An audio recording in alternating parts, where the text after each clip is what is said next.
రాష్ట్రంలో ప్రధాన ప్రతిపక్షంగా ఏదైతే తెలుగుదేశం పార్టీ ఉన్నదో రాజానగరం కాన్స్టిట్యున్సీలో ఏదైతే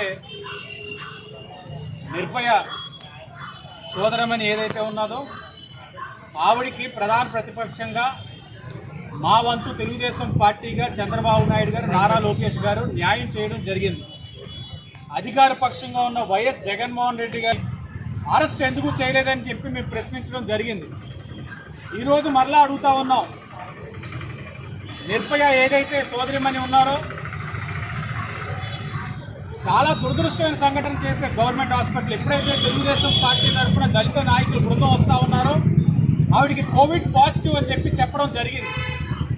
నిజంగానే కోవిడ్ పాజిటివ్ వచ్చినట్లయితే ఆవిడ ఆ రోజు కలిసిన మంత్రి గారు ఉన్నారు, అలాగే ఎంపీ గారు ఉన్నారు. మరుసటి రోజు నుంచి వాళ్ళ కార్యక్రమాలు ఎలా కొనసాగించారు? ప్రైమరీ కాంటాక్ట్గా ఉన్నప్పుడు బాధ్యతగా ఈరోజు మీరు వారం రోజులు మీరు బాధ్యతగా ఇంట్లో ఉండాల్సిన బాధ్యత మీకు లేదా? అంటే మీరు తెలుగుదేశం పార్టీ నాయకులు ఎప్పుడైతే దళిత నాయకులు వస్తూ ఉన్నారో ఆ యొక్క వ్యవహారాన్ని మళ్లించడానికి మీరు అమ్మాయికి కరోనా పాజిటివ్ వచ్చిందని చెప్పారు. మీరు ఇలాంటి నీచ రాజకీయాలు ఆడుతూ ఉన్నారు, ప్రజలన్నీ కూడా గమనిస్తూ ఉన్నారు. ఈ రోజున తెలుగుదేశం పార్టీ 2 లక్షల ఆర్థిక సహాయం చేయడం జరిగింది. దాన్ని రాజానగరం మాజీ శాసనసభ్యులు పెందుర్తి వెంకటేష్ గారు, అలాగే అనపర్తి మాజీ శాసనసభ్యులు రామకృష్ణ గారు, అలాగే దళిత నాయకులు అందరూ వచ్చి ఇవ్వడం జరుగుతూ ఉంది. కేవలం ఒకే ఒక ఆలోచన, దళితులు వాళ్ళ ఆత్మస్థైర్యాన్ని కోల్పోకూడదు, వాళ్ళు ధైర్యంగా ఈ సమస్యలను ఎదుర్కోవాలి. అలాగే విద్యాపరంగా కూడా అమ్మాయికి ఏ అవసరాలు వచ్చినా పార్టీ అన్ని విధాలుగా కూడా ఆదుకుంటుందని కూడా హామీ ఇవ్వడం కూడా జరిగింది. రాష్ట్రంలో తీవ్రంగా మానవ హక్కుల ఉల్లంఘన కొనసాగుతూ ఉంది. ముఖ్యంగా దళితుల ఓటుతో అధికారంలోకి వచ్చి వాళ్ళ దళితులపైన తీవ్రంగా దాడులు చేయడం, దౌర్జన్యాలు చేయడం, కేసులు పెట్టడం, అనేక రకాలుగా దళితుల్ని వేధించడం జరుగుతుంది ఈ రాష్ట్రంలో. ఈ 16 నెలల కాలంలో దళితులపైన జరిగిన దాడులు చూస్తే 83కు ముందు కాంగ్రెస్ ప్రభుత్వం, అప్పట్లో కాంగ్రెస్ ప్రభుత్వం ఏ విధమైన ఫ్యూడల్ వ్యవస్థకి నాంది పలికిందో అది మరలా తిరిగి ఈరోజు అటువంటి వ్యవస్థను తీసుకోవాలనే ఒక ఆలోచన ద్వారా జగన్మోహన్ గారు చేయడం జరుగుతూ ఉంది. ఇవాళ ఏదైతే ఇక్కడ సీతానగరం మండలానికి సంబంధించి కానీ, పూర్వంత మండలానికి సంబంధించి కానీ ఇద్దరు బాధితులు ఇక్కడ జరగడం దురదృష్టకరమైన పరిణామం. అదేవిధంగా అనపర్తి నియోజకవర్గంలో కూడా రంగాపురం గ్రామానికి చెందిన ఒక దళిత నాయకుడు, తెలుగుదేశం పార్టీ నాయకుడు ఇంటికి కంచె వేసి 4 రోజుల పాటు తీవ్రమైన మానసిక క్షోభకు గురి చేయడం జరిగింది. ఏదైతే జాతీయ ఎస్సీ కమిషన్కి రిపోర్ట్ చేసిన నేపథ్యంలో జిల్లా కలెక్టర్ స్పందించి భయపడి వెంటనే ఆ పెన్షన్ తొలగించడం జరిగింది.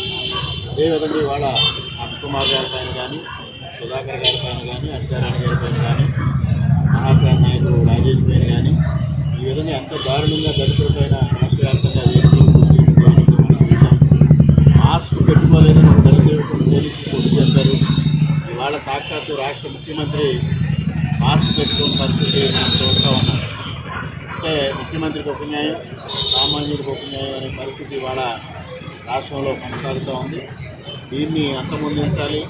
ప్రజలందరూ ఐకమత్యంగా ఉండి ప్రభుత్వానికి వ్యతిరేకంగా గళమింపాల్సిన అవసరం ఉంది. దళితులందరూ ప్రభుత్వానికి వ్యతిరేకంగా గళమింపాల్సిన అవసరం ఉందనేది ఈ సందర్భంగా తెలియజేసుకుంటూ, మరి ఇవాళ ఈ దళిత మహిళకి, చిన్న అమ్మాయికి ఏదైతే కష్టం వచ్చిందో ఆ కష్టాన్ని గుర్తించి చంద్రబాబు నాయుడు గారు ఇవాళ ఆర్థిక సహాయం చేయడమే కాకుండా ఆమె విద్యకయ్యే ఖర్చు కూడా భరిస్తానని చెప్పడం చాలా సంతోషం. తెలుగుదేశం పార్టీ ఎల్లప్పుడూ కూడా ప్రజల పక్షాన్ని ఉండి పోరాటం చేయడమే కాకుండా ప్రజలకు సహాయకారిగా ఉండడం నిరంతరం కృషి చేయడం జరుగుతుందని ఈ రోజున దళితులకి, మహిళలకి మరి ఆ మాటలు నీటి మాటల కింద వర్ణించారు. ఏదైతే ఈ రోజున మరి జగన్ పార్టీలో ఉన్న సుచరిత గారు హోంశాఖ మార్చులు మరి ఏదన్నా 3 రాజధాని సంఘటనలు కానీ, ఆవభూముల సంఘటనలు కానీ, వేరే సంఘటనలు అయితే తెర మీదకి వచ్చి ప్రెస్ మీట్ పెడుతుంటారు. దళితులకి, మహిళలకి కానీ ఎక్కడన్నా ఇబ్బంది అయినప్పుడు ఏ రోజు కూడా మీడియాలో కనిపించరు. అది చాలా విచారకరం. ఆవిడ దళిత జాతుల్లో ఉండి కూడా ఇలాగ మాట్లాడడం చాలా దౌర్భాగ్య పరిస్థితి అని మేము తెలియజేస్తున్నాం. అలాగే ఏదైతే మరి మొన్న శిరోమండన గొడవలో రాష్ట్రపతి గారు జిఏడికి ప్రొసీడింగ్స్ ఇస్తే జిఏడి మరి రాష్ట్ర ప్రభుత్వంలో జిఏడి కాబట్టి అది పట్టించుకోలేదు. వెంటనే రాష్ట్రపతి గారు మళ్ళీ దాన్ని కేంద్ర న్యాయశాఖకి పంపించడం జరిగింది. అక్కడ న్యాయం జరుగుతుందని మేము ఆశిస్తున్నాం. ఏదైతే ఈ సంఘటనల సామాజిక మాధ్యమంలో మరి తెలుగుదేశం పార్టీ ఎప్పుడు బడుగు బలహీనతల మధ్య మరి ఉండి సహాయ తోడ్పాటు చేస్తుందని